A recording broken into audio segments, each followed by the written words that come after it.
Salut tout le monde, c'est Maxel FCB. Le débrief de Slavia Prague contre FC Barcelone, c'est maintenant.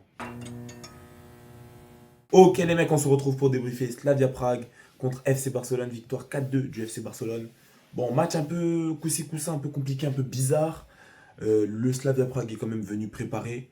Tout le monde pensait que ça allait être un match simple dans le sens où le score actuel ne reflète pas ce qui s'est passé, ne reflète pas totalement ce qui s'est passé durant le match. On pensait totalement que ça allait être un match score à zéro, simple, où il n'y a rien à faire totalement. Mais ce n'était pas le cas du tout.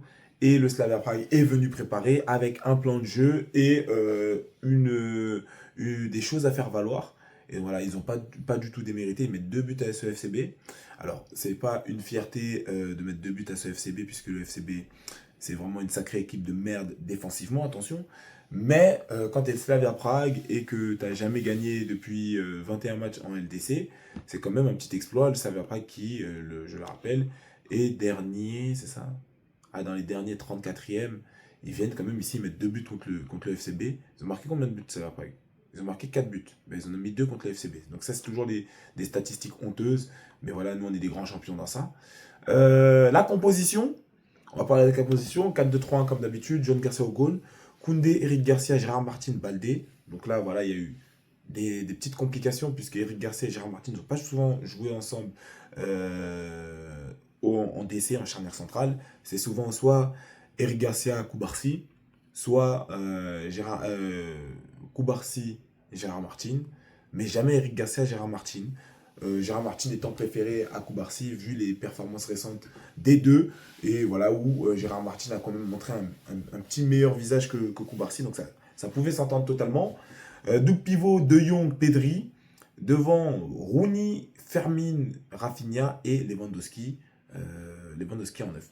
Alors, c'est un dispositif où, voilà, à part la charnière et le côté en haut à droite, en soi, c'est comme d'habitude. Maintenant, ça a beaucoup pêché parce que défensivement, même si Koundé, ça va, fait un match plutôt correct. Koundé est très fatigué, ça se sent, il a besoin d'être reposé, il a besoin d'une doublure. Gérard Martin, Koubarsi, ensemble, ça paraissait plus, entre guillemets, viable, dans le sens où, ça y est, les deux foutaient un peu la merde et concédaient vraiment des actions très très dangereuses. Donc je comprends ce choix d'expérience où on choisit Eric Garcia. Avec Gérard Martin, c'est une première. Tu te dis, c'est contre le Slavia Prague, ça va.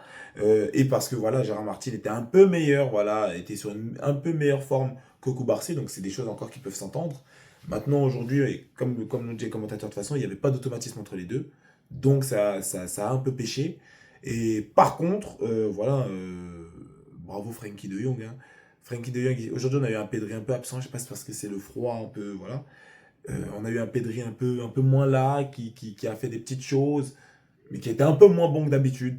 Voilà, un peu moins brillantissime que d'habitude. Voilà, donc le problème, c'est que c'est des gens, ils nous ont habitués à un tel caviar que quand ils nous donnent juste un peu de. Voilà, ils nous donnent quand même quelque chose, une baguette tradition, voilà, de haut de gamme quand même.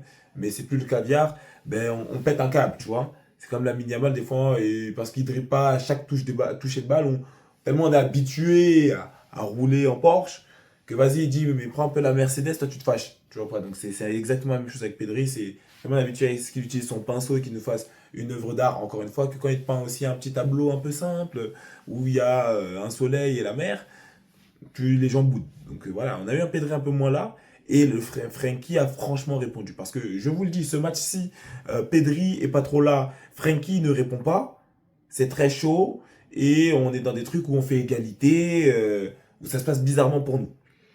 Euh, Là où je suis fâché, là où j'ai le seum, c'était un match le contexte était très fort. C'était notre entrée dans le top 8 pour pouvoir éviter une phase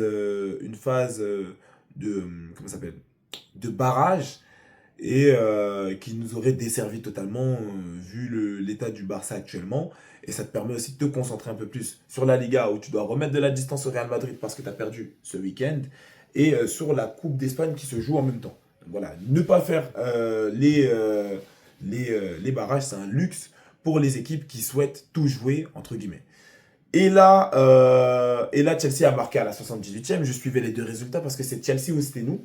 Voilà, au vu de ce que j'avais étudié. Et ils sont contre Paphos. Donc, ils ont beau avoir chié sur eux tout le match. Ils faisaient 0-0. Je savais qu'à un moment, ils allaient marquer. Donc, ici, c'était impératif, dans un premier temps, comme il y avait 4-2, d'aller chercher le 5-2 minimum. D'aller chercher le 6-2 si possible.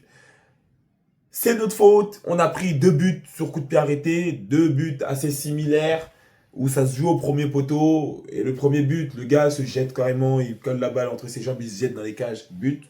Le deuxième but, Robert, c'est un peu malchanceux. Moi, je ne lui en veux pas puisque je sais que derrière, c'était pas suivi. Donc, dans tous les cas, pour moi, c'était but. Et voilà, soit c'est nous, on le met en CSC, soit c'est eux qui l'auraient marqué. Donc, moi, j'en veux pas du tout à Robert. Surtout vu sa deuxième mi-temps. Première mi-temps, il était un peu moins là, un peu. Voilà, peut-être le froid, ça touche un peu plus les vieux. Donc voilà, le Robert, c'est voilà. Mais deuxième mi-temps, il redescend bas, il vient demander, très cool. À la finition aussi, il a failli rater, il a failli faire un truc de ouf, mais ça va, il s'est géré. On a eu l'action avec Frankie où c'était dommage. Robert avait tiré et je crois il était hors jeu de ça. Voilà, Robert c'était hors jeu de ça. Sinon Frankie marquait. Donc voilà. Mais Frankie sort un match de gros port. Mais voilà, Robert a rattrapé sa mi-temps. Il a fait une mi-temps caca. Il a fait une bonne deuxième mi-temps, franchement. Et voilà, on peut le féliciter pour ça. On remercie également les hommes de ce match, entre guillemets. Monsieur Fermín Lopez, dans un premier temps, il vient, il sort. D'abord, premier but. Voilà, grosse frappe, premier poteau. Le gardien chie sur lui. But, ça entre. Très propre. Deuxième frappe, il te sort un truc de ouf. Et t'as Daniel Mo. Donc en fait, les deux, j'ai l'impression, le Barça, des fois, la rotation du Barça est trop bizarre. Tu vas avoir un Rafinha, muy tranquilo. Parce que Rafinha aussi pouvait marquer. Tu vas avoir un Rafinha, muy tranquilo. Tu vas avoir un Pedri un peu, moins, un peu en dessous. Mais par contre, tu vas avoir un Fermín Lopez, un Daniel Mo et un Frenkie de Jong qui sont en pétard. C'est dommage, hein. Le Barça, il y a des très rares matchs où tu vois tout le monde est en pétard, où tout est aligné. Normalement, on a notre rotation maudite, où quand Fermin est bon, Daniel Mo est mauvais. Là, au même match, en fait, c'est ça qui me fait ouvrir les yeux. Voir le match, pendant le même match, les deux sont bons en même temps. Les gars, je ne sais pas ce qui se passe. Je vous dis la vérité, je ne sais pas ce qui se passe. D'habitude, l'un est mauvais, l'autre est bon. L'autre est mauvais, l'un est bon. Là, les deux sont en pétard. D'habitude, Pedri est toujours au-dessus de De Jong, peu importe le match. Là, c'est De Jong qui a foudroyé Pedri et qui a mené l'équipe pour moi vers la victoire. C'est l'homme clé de ce match. Parce que lui, quand il prend la balle et qu'il avance vraiment, qu'il va chercher devant et qu'il grappille des mètres vraiment très précieux, ça pour moi, c'est le taf d'un 10, tu vois. Et c'est lui qui l'a rempli ce taf-là. C'est lui qui a rempli ce taf-là. Derrière, si je dois parler un peu du Slavia, donc comme on a dit au début, ils sont venus avec leur plan de jeu. Voilà. Coup de pied arrêté, premier poteau et on envoie derrière. Et le Barça ne sait pas défendre. Ils l'ont montré contre le Real Madrid parce qu'on a eu de la chance face au Real Madrid, puisque le Real Madrid, c'est une équipe de merde qui fait des frappes pipi de chat. On l'a joué au Classico en finale de Supercoupe d'Espagne. Toute autre équipe sérieuse, sur les 2 dernières actions qu'ils ont eues, marque un but minimum ou montre un danger. C'est-à-dire que, première action, j'allais dire Carrasco, Carreras, balle toute seule, frappe pipi de chat, foutage de gueule complet. Deuxième, tête, mais tête sur le gardien. Mais ils ont quand même réussi à les avoir, ces occasions. Et c'est des occasions qui se passent toujours dans le gribouillis de la défense barcelonaise. Donc, ils se sont dit, on va essayer la même chose. On va gribouiller un peu dans leur défense. Et voilà, Eric Garcia, Gérard Martin, c'est pas la charnière qui fait le plus peur. La charnière est, j'allais dire, exécrable. Mais vraiment, on dit, ouais, nanana, tu joues le Barça, tu dis ok. Et la charnière, c'est Eric Garcia, Gérard Martin, t'es même pas un peu effrayé. T'es pas effrayé. Donc, c'est l'une des plus mauvaises charnières de top 8 de la LDC. Et ça s'est montré encore ce soir. Prendre 2 buts face au Slavia Prague aujourd'hui, sachant le contexte du match où on peut rentrer dans le top 8 avec ce match-là, c'est dommage. Maintenant, on va devoir aller jouer. On va devoir aller jouer qui? On va devoir aller jouer. Comment ça s'appelle? Copenhague, qui je vois a fait 1-1 contre le Napoli. Donc, ils n'ont pas l'air d'être n'importe comment. Est-ce que Copenhague joue quelque chose? Ils sont 26e, 8 points. En prenant 3 points contre nous, il passera 11 points. Et ils sont en phase de barrage. 11 points, ça qualifie en phase de barrage. Donc là, déjà, ils ont tout donné avec le Napoli qui a 8 points également. Bon, Naples a l'air quand même assez faible, certes. Mais en prenant 3 points contre nous, les 9 points pourraient même suffire aussi, c'est possible. Donc, ils pourraient se déchirer leur race pour prendre notre top 8. Dans tous les cas, enfin pour prendre des points contre nous. Dans tous les cas, nous, on devait aller chercher plus que ça, un meilleur différentiel de points. Et c'est contre Copenhague qu'on va devoir aller mettre 5 buts.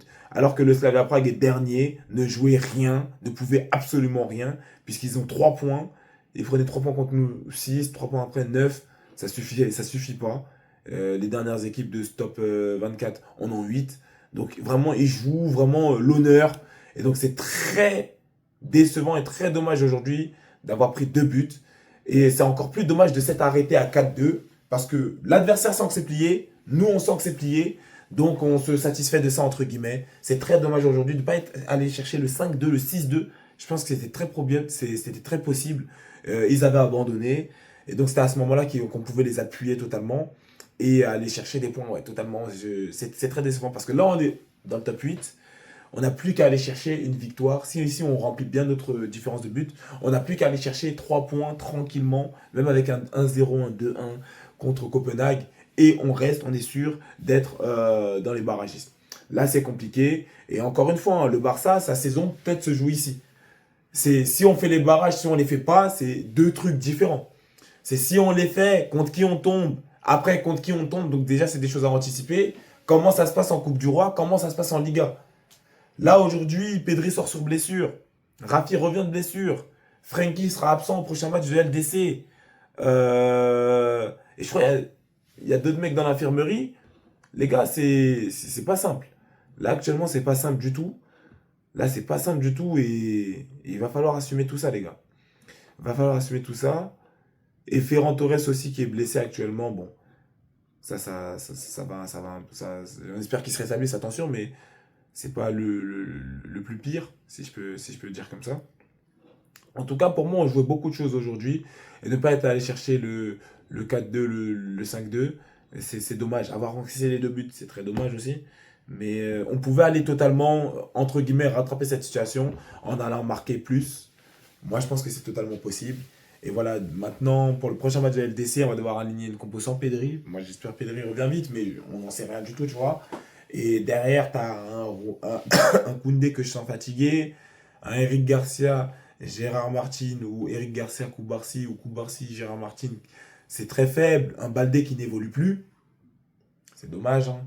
Il fait un petit truc, un geste à un moment, mais c'est dommage. Parce que Baldé, Rafinha, il fait exprès de se déporter dans l'axe pour lui donner tout le couloir. Baldé ne l'utilise pas. Donc là, je pense que c'est encore un gros axe d'amélioration pour le Barça à étudier. Et derrière, Lewandowski pour être meilleur en sachant que derrière lui, il y a Ferran Torres. Donc je pense qu'il s'économise quand même un peu.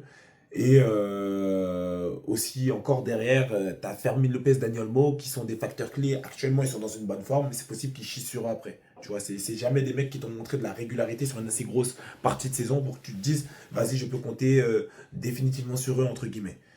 Donc là, il y a beaucoup de points d'interrogation. Et en plus, tu n'as pas Frenkie qui aujourd'hui a montré qu'il était nécessaire pour la victoire et qui, pour moi, serait très nécessaire pour mettre un score contre Copenhague et pour passer avec la différence de but, etc., etc. En tout cas, les gars, c'était tout pour ce débrief. Si vous avez kiffé, n'hésitez pas. Tu likes, tu partages, tu commentes, tu t'abonnes. Comme d'habitude, tu me donnes la force sur mon TikTok, lien en description. Prenez soin de vous et des vôtres. Et à plus pour la prochaine vidéo.